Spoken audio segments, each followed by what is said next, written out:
रफीक खान जी का रुख कर लेते। रफीक खान जी, सीधे तौर पर आरोप यही कि सरकार की नाक के नीचे यहाँ पर आंकड़े बढ़ते जा रहे हैं और इसे वक्त रहते कंट्रोल नहीं किया गया। सर ये बार बार आरोप लगाया का जवाब देता हूँ जी।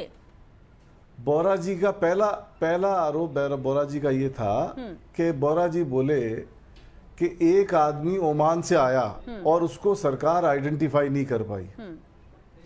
मैं इनको इनकी जानकारी के लिए बता दूं कि ये ओमान से आने वाला आदमी दिल्ली एयरपोर्ट पे उतरा और दिल्ली एयरपोर्ट से बाय रोड जयपुर आ गया।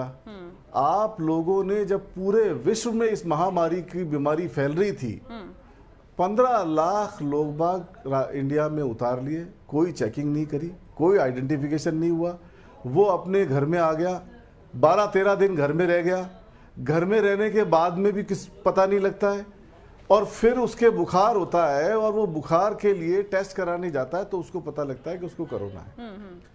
और प्रशासन की सतर्कता राजस्थान गवर्नमेंट की इतनी थी कि जैसे ही पता लगा उसी वक्त उसको वहां एडमिट कर लिया गया और उसके कांटेक्ट पर्सन के 61 लोगों को क्वारंटाइन में ले लिया गया। बिल्कुल।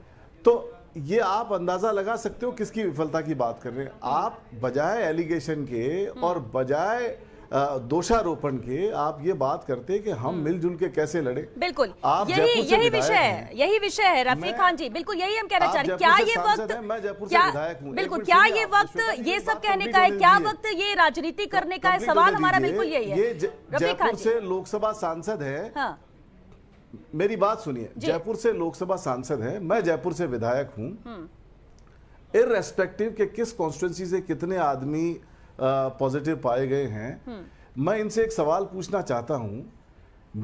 मैंने राहत सामग्री के लिए, खाद्य सामग्री के लिए अपने कोष से 1 करोड़ रुपए दिए जयपुर कलेक्टर को कि भाई इनके लिए राहत सामग्री दी जाए।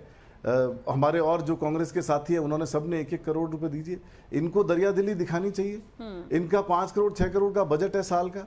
इनको राहत सामग्री के लिए कलेक्टर को पैसे देना चाहिए और ये बात करनी चाहिए कि चाहे वो मेडिकल किट हो, चाहे वो किट खाद्य सामग्री का हो, ठीक है रफीक खान जी, बिल्कुल आप वापस आपके पास लौटेंगे सर। बिल्कुल आप ये कह रहे हैं कि इनकी तरफ से भी होना चाहिए, सिवाय सवाल करने के, सिवाय सरकार पर सवाल उठाने के नहीं, कुछ मदद होनी चाहिए, ये आप कहना चाह रहे हैं। अब रामचरण जी की जगह हम अनीता भदेल जी से इसका जवाब लेते हैं। अनीता भदेल जी, सवाल देखिए ये कि किसने क्या किया, कितना हुआ, कि क्यों आंकड़े बढ़ रहे हैं? क्या वाकई में ये वक्त ऐसा है कि एक दूसरे पर सवाल किया जाए, जबकि केंद्र में जब सब एकजुट हैं, राहुल गांधी तक सवाल नहीं उठा रहे हैं मोदी जी पर, यहाँ प्रधानमंत्री मोदी भी तारीफ कर रहे हैं कि प्रदेश में कांग्रेस की सरकार अच्छा काम कर रही है, कंट्रोल किया जा रहा है इसे।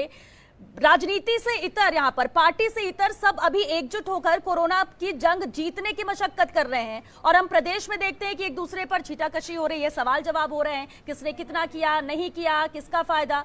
ये वक्त तो नहीं है ये। अनीता जी, अनीता जी, चाहता हूं। अनीता भदेल जी इसका जवाब। श्वेता जी मेरी बात पूरी सुने जी। हाँ जी जी कहिए। श्वेता जी, मैं एक बात कहना चाहती हूँ, मेरी बात को सुनिएगा, है ना। बात यह है कि आप देखिए, जब कोरोना ने प्रदेश में दस्तक दी और बीजेपी के सब लोग बैठे, तो सबसे पहले बीजेपी के विधायकों ने अपनी सैलरी डाली। अच्छा काम किया, बहुत बढ़िया। और सैलरी डाल के ये कहा कि हम प्रदेश सर के साथ हैं। ठीक है, हर अच्छा काम किया। हाँ। मैं ये कह रही हूं, एक बार और सुनिए कि आज कितने दिन हो गए, 22 तारीख के बाद में आज हो गई 16 तारीख। हमने कोई राजनीति नहीं करी। पर आप देखिए राहुल गांधी जी का कब स्टेटमेंट आ रहा है? जब दूसरी बार लॉकडाउन हुआ तब ये स्टेटमेंट आ रहा है। ये राहुल गांधी जी, ठीक है ना, उससे क्या अच्छा एक बात बताइए, जरूरी अभी क्या है? अभी क्या जरूरी है? जिस तरह से आंकड़े बढ़ रहे हैं, अनीता जी अब आप भी बात सुनिए, अभी जरूरी क्या है? किसका बयान आया, किसने कुछ कहा, नहीं कहा, कहने से क्या हो जाएगा? अभी तो करने का वक्त है और करने का वक्त है तो सब तभी होगा जब सरकार, जिस राज्य में किसी की भी सरकार हो, केंद्र में किसी की भी सरकार हो, अभी तो ये ध्यान देना है कि जहां कंट्रोल नहीं हुआ, जहां जो दिक्कतें आ रही है उसको दूर किया जाए, उसको दूर किया जाए, उसको दूर किया जाए। अनीता जी कह रही हूँ, हाँ बिल्कुल दूर किया जाए, परंतु आप देखिए तो सही, बिल्कुल बिल्कुल श्वेता जी, परंतु ये राजनीति कौन कर रहा है? किसने शुरू करी राजनीति? तो खत्म आप करेंगे, राजनीति शुरू करेंगे। चलिए अगर कोई दूसरा वो कहेंगे कि आप लोग मानेगा, सुनिए अनिता जी, प्रशासन एमएलए के फंड को रोकेगा नहीं। ठीक है, हम इसका जवाब भी लेते हैं क्योंकि हमारे साथ रफीक खान जी लगातार बने, उनका जवाब लेंगे, लेकिन सबसे पहले हम मनीषा पवार जी भी, अभी उनका भी एक रिएक्शन ले लेते हैं। मनीषा पवार जी, देखिए सवाल जवाब बहुत हो रहा है, एक लाइन का सवाल है, उसका सटीक जवाब कोई दे नहीं रहा है कि क्या ये वक्त है राजनीति करने का, क्या ये वक्त है कि महामारी से जीतने के लिए एक साथ होने का, या फिर एक दूसरे पर छींटाकशी करने का? कल को दुनिया खत्म हो जाएगी, देश खत्म अगर हो गया तो कौन राजनीति करने के लिए बचेगा? अभी तो एकजुट होकर देश को बचाना है। जी श्वेता जी, श्वेता जी, मैं आपको यही कहना चाह रही हूँ कि किस तरह ये सभी लोग मिलकर कह रहे हैं कि एकजुटता की बात है। मैं आपको बताऊं कि सबसे पहले मुख्यमंत्री जी ने बीजेपी के प्रदेश अध्यक्ष, विपक्ष के नेता कटारिया जी को बुलाकर सहमति जताई कि हम सब मिलकर इस कोरोना वायरस से लड़े, बल्कि आपस में नहीं लड़े। और ये बात आज कर रहे हैं मिलने की। हमने तो जब कोरोना वायरस शुरू हुआ था तभी मुख्यमंत्री जी ने पहल की इन लोगों को बुलाने की कि हम लोग एकजुट होकर इस कोरोना वायरस से लड़े, बल्कि आपस में नहीं लड़े। और ये आज ये लोग अपनी राजनीति कर रहे हैं, ये कह रहे हैं कि इस तरीके का काम होना चाहिए, इस तरह का काम होना चाहिए। मुख्यमंत्री जी ने पहले से ही विधायक के पैसों को पहले से ही अच्छे कामों में लगाने के लिए कह दिया था। बिल्कुल मनीषा पवार जी, कोई सवाल नहीं उठा रहा है सरकार पर। देखिए कोई सरकार पर सवाल ये नहीं उठा रहा है कि क्या किया या क्या नहीं किया गया। जो किया जा रहा है बढ़िया है, विपक्ष भी इसमें साथ दे, सब एकजुट हो जाए। हमें ये सुनने को नहीं मिले कि बीजेपी ने कांग्रेस पर यह आरोप लगाया, कांग्रेस ने बीजेपी पर यह आरोप लगाया। मिथिलेश जैमिनी जी, देखिए ये वक्त तो है नहीं कि यहाँ पर इस तरह के सवाल जवाब किए जाए, राजनीति की जाए, लेकिन ये लोग कर रहे हैं, ये लोग कर रहे हैं। क्या अभी गुंजाइश है राजनीति की इस वक्त? मिथिलेश जी, आपने सबकी बातें भी सुनी। देखिए श्वेता जी, चाणक्य ने कहा था कि जब दुनिया पे संकट हो या देश पे संकट हो तो जाति, मजहब और अपने जो जाति फायदे हैं उनको भूल के इंसानियत के ऊपर विचार करना चाहिए। तो आज सही मायने में वो चाणक्य का कथन सत्य करने का हर राजनेता के लिए मौका है। लेकिन दुर्भाग्य है कि आज दक्षिण कोरिया में चुनाव हुए हैं तो नेताओं के लिए, चाहे दुनिया का कोई देश हो जहां डेमोक्रेसी है, वहां राजनीति हुए बिना रह नहीं सकती, ये कटु सत्यता है। राजस्थान में कोरोना को लेकर अगर राजनीति की शुरुआत हुई तो पूर्वी जिला भरतपुर से हुई, जहां एक विशेष समुदाय की महिला का प्रसव के बाद, उनका प्रसव नहीं हुआ और वो डेथ हो गई बच्चे की। उसके बाद कांग्रेस के ही 2 मंत्रियों का अलग अलग ट्वीट पर बयान आया, विश्वेंद्र सिंह जी का और स्वास्थ्य राज्य मंत्री सुभाष गर्ग जी का। वहीं से इस राजनीति की शुरुआत हुई। उसके बाद उसमें तड़का देने का काम किया सांगानेर के युवा विधायक अशोक लाहौटी जी ने। उन्होंने एक फोटो डाल दी कि रसगुल्ले खिला रहे हैं, ये खिला रहे हैं, 750 रुपए का एक खाना खिला रहे हैं। तो कुल मिला के ये जो अभी कुछ गंदी राजनीति हो रही है, डर्टी पॉलिटिक्स, उसका एक ही रीजन है कि नगर निगम के चुनाव सामने हैं। अगर नगर निगम के चुनाव सामने नहीं होता, पहले सरकार ने अब रोक लगाई कि फोटो मत डालो दान करते हुए, ये बहुत अच्छी पहल है। तो लोग अपने किट पे फोटो छपा रहे हैं। लॉकडाउन में कहां से फोटो लिया है, कहां से राहत सामग्री के ऊपर फोटो चिपका ली। तो राजनीति कोरोना को लेकर जो की गई है, कोरोना को लेकर, वायरस को लेकर गई है, वो खुद वायरस भी अब शर्मा रहा है। जयपुर में जिस तरीके की बयानबाजी का स्तर गिरा है, चाहे वो कांग्रेस के एमएलए हो चाहे बीजेपी के एमएलए हो। कांग्रेस में रफीक खान जी ने कल बयान दिया कि नरेंद्र मोदी जी हमको तोड़ रहे थे जब कोरोना अंदर घुस रहा था। तो ऐसा नहीं कि कांग्रेस के नेताओं ने बयानबाजी नहीं की है या बीजेपी के नेताओं ने, दोनों कम नहीं है इस मामले में। दोनों चाहते हैं कि निगम चुनाव में वोट हो। लेकिन आज जो पल है, सारी दुनिया जिस बारूद के डेर पर बैठी है, अंदर सोचने का समय, आत्ममंथन करने का दौर है कि हम मानवीय समाज को क्या देके जाएंगे। कल हमारी पीढ़ियां हमें किस इतिहास में किस नाम से पढ़ेगी। और इसलिए ये सवाल की गुंजाइश होनी नहीं चाहिए राजनीति की। बिल्कुल। रामचरण बोहरा जी, प्रदेश सरकार कहती है कि प्रयास युद्ध स्तर पर जारी हैं, रघु शर्मा कहते हैं कि सीएम दिन रात मॉनिटरिंग कर रहे हैं। फिर आपको क्या लगता है, प्रदेश सरकार के प्रयासों में आपको कहां कमी लग रही है? सवाल क्यों उठ रहे हैं? अगर कहीं कुछ कमी है तो आप साथ आ जाइए, साथ आके काम कीजिए। इसमें कोई दो राय नहीं है, राजस्थान सरकार काम कर रही है। पर राजस्थान सरकार काम करती करती कभी आंकड़ा, उन्होंने कहा कि हम 6 करोड़ लोगों का हमने आज तक वो कर लिया। अब मैं कह रहा हूं कि जिस तरह से सरकार का जो आंकड़ा है वो 37,000 कुछ लोगों को ही अब तक टेस्ट सैंपल लिए गए हैं। ये उन्होंने जब 6 करोड़ का आंकड़ा कहां से दे दिया? जनता को भ्रमित करने का काम कर रहे हैं, जनता में भय व्याप्त करने का काम कर रहे हैं। रघु शर्मा जी का स्टेटमेंट आता है कि अभी तो आए क्या, और आने वाले हैं, पॉजिटिव केस और मिलने वाले हैं। पॉजिटिव केस मिलने वाले नहीं मिलने वाले। राज्य सरकार क्या कर रही है, राज्य सरकार की बात को करना चाहिए, उसमें निगेटिव पॉजिटिव को निगेटिव में कैसे हम परिवर्तित कर सकते हैं, ये राज्य सरकार का काम है।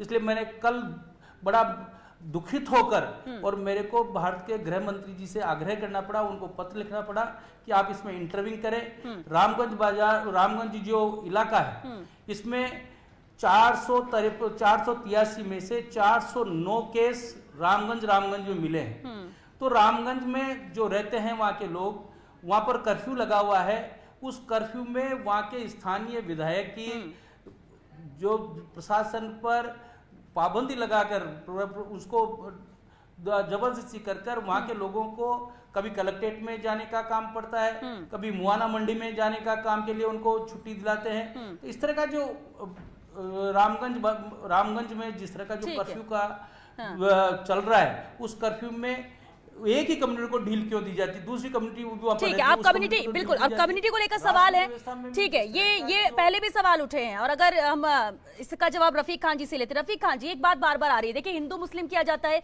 विशेष कम्युनिटी की बात की जाती है, यहाँ तक कहा जाता है, अशोक परनामी ने यहाँ तक कहा कि अपने लोगों को मदद पहुंचाई जा रही है। अपने कौन से लोग हो गए यहाँ पर, क्यों ऐसे आरोप? रफीक खान जी। श्वेता जी, रामचरण जी का जो क्षेत्र है उसमें मेरी विधानसभा भी है और उसमें किशनपोल विधानसभा भी है। मैं आपको ये क्लियर करना चाहता हूं, रामचरण जी भी सुने इस बात को और क्लियर करें अपने माइंड में। रामगंज का मामला नहीं है 400 कुछ पेशेंट का, रामगंज थाना क्षेत्र है वो।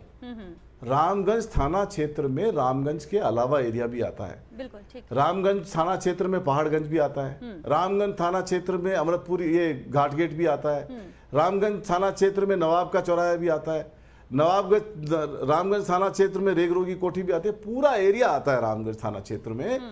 और जो ज्यादा संक्रमण फैला है वो पर्टिकुलरली 3-4 गलियां हैं। आपका क्षेत्र है ये, आपकी पार्लियामेंट कॉन्स्टिट्यूएंसी है। आप मेरे साथ कल चलो, मैं आपको दौरा करा के लाता हूं और आपको वस्तु स्थिति से अवगत कराता हूं कि कौन कौन सा क्षेत्र है, कहां पॉइंट आउट है। पूरा मास्क पहना के लेके जाएंगे, कोई डरने की बात नहीं है। डॉक्टर्स भी जा रहे हैं, पुलिस भी मौजूद है, कर्फ्यू भी लगा हुआ है। ये एक अच्छा तरीका है, देखिए ये एक अच्छा तरीका है। अगर बीजेपी कांग्रेस दोनों के प्रतिनिधि एक साथ जाए, दौरा करे, जहां जो जरूरतें हैं वहां पूरी की जाए, जहां कमी लग रही है उसे पूरा किया जाए, गवर्नमेंट को बताया जाए, गवर्नमेंट उसे इंप्लीमेंट करेगी। और बार बार सरकार के मंत्री तो यही कह रहे हैं कि अगर कमी नजर आती है तो आप बताइए, हम उसको इंप्लीमेंट करेंगे। यहाँ पे कोई लड़ाई झगड़ा एक दूसरे की खामी निकालने का तो वक्त नहीं है। बिल्कुल ठीक है, अगर लेके चलता हूं, बिल्कुल जाना भी चाहिए, जाना भी चाहिए। अब ये रामचरण जी की मर्जी होगी कि वो जाते हैं या नहीं, लेकिन जाना चाहिए, ठीक है। और इनको रामगंज थाना क्षेत्र का नक्शा भी देता हूं और मैंने चार्ट बना रखा है किस ब्लॉक में किस जगह कितने कितने पेशेंट आइडेंटिफाइड है, पूरी डिटेल मौजूद है। रामगंज थाना क्षेत्र बहुत बड़ा है। रामगंज थाना क्षेत्र बड़ी चौपड़ के निकलते ही शुरू हो जाता है और सूरजपोल तक जाता है। तो आप उसको ऐसे मत लो, आप वहां के एमपी हो, आपको पता होना चाहिए यार, आपकी लोकेशन पता होनी चाहिए आपको, आप कहां की बात कर रहे हो।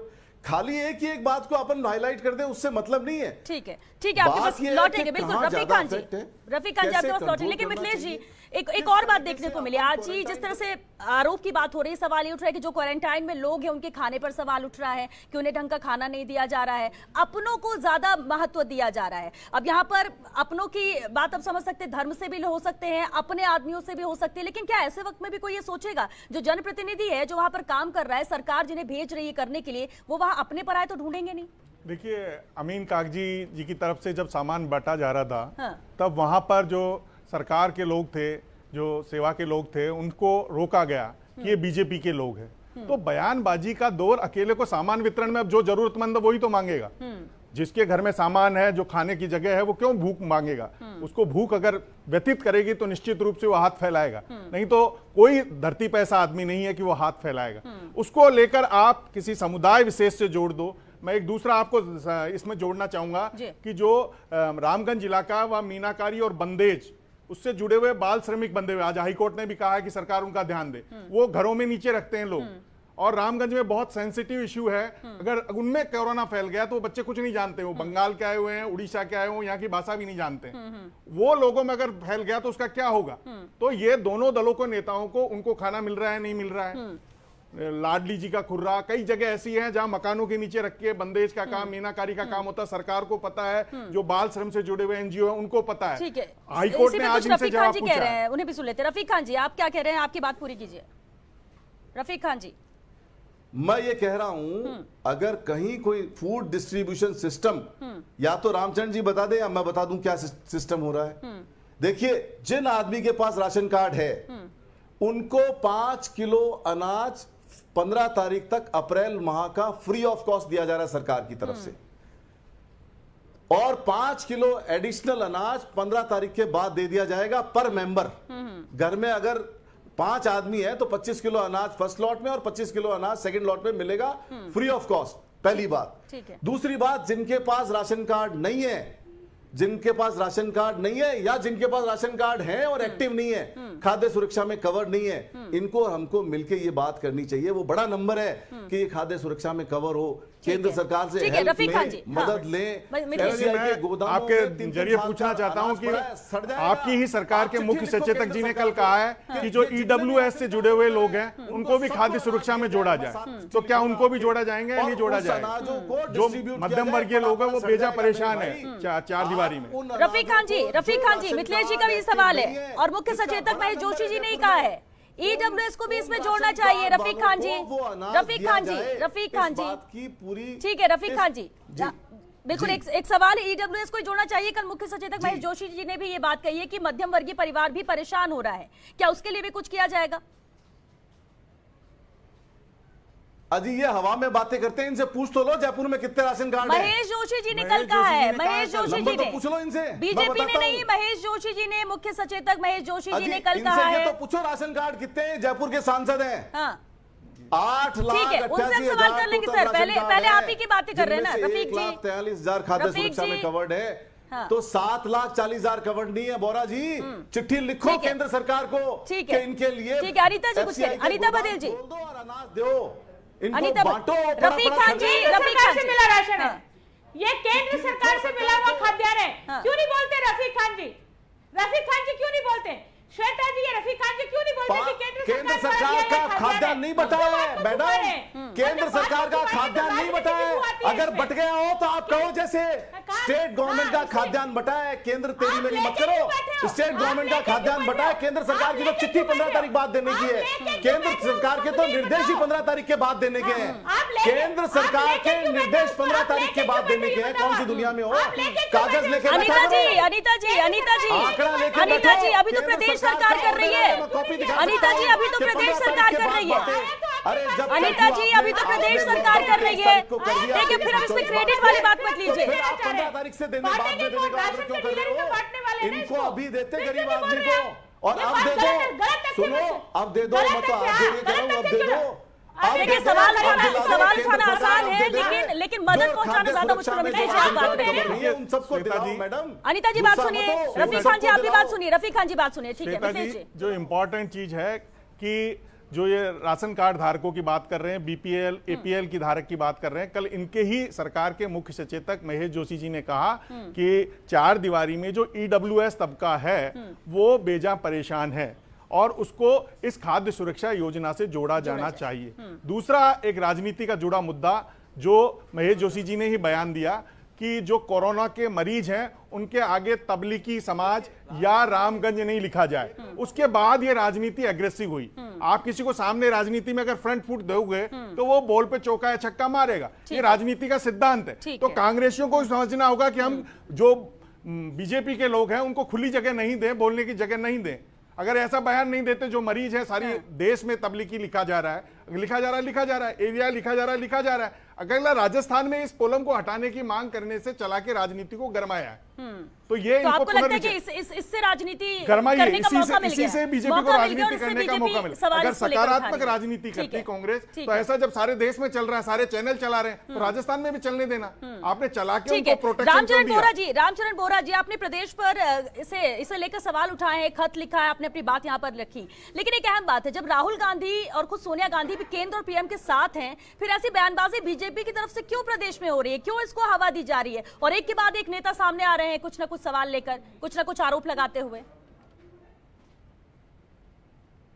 इसमें माननीय प्रधानमंत्री जी का जिस तरह से आह्वान है, और प्रधानमंत्री जब से आह्वान किया है तब से 3 सप्ताह का लॉकडाउन किया गया। उस लॉकडाउन में जनता को मैं बहुत बहुत धन्यवाद देना चाहता हूं कि उन्होंने पूरा सरकार का साथ देकर इस लॉकडाउन में पूरा सहयोग किया, और आज उसी का ये नतीजा है कि दूसरे जो महाशक्तिशाली देश हैं उनमें कोरोना ज़्यादा पैर पसारा है, जबकि भारत में माननीय प्रधानमंत्री जी की अग्रिम सोच और अग्रिम कार्रवाई करने के कारण आज भारत में कोरोना ने पैर नहीं पसारे, और मैं समझता हूं कि जल्दी ही इस बीमारी से हम बाहर आएंगे। ठीक है, एक लास्ट कमेंट ले लेते हैं अनीता बघेल जी। अनीता बघेल जी, अब ये आरोप बयानबाजी बीजेपी की तरफ से आने वाले वक्त में ना आए, और कोई फॉर्मूला ऐसा भी हो जिससे हम सब एक हो के कोरोना की जंग लड़े, ना कि आपस में जंग लड़े। एक लाइन में जरा इस पर कमेंट दे दीजिए आप, अनीता बघेल जी।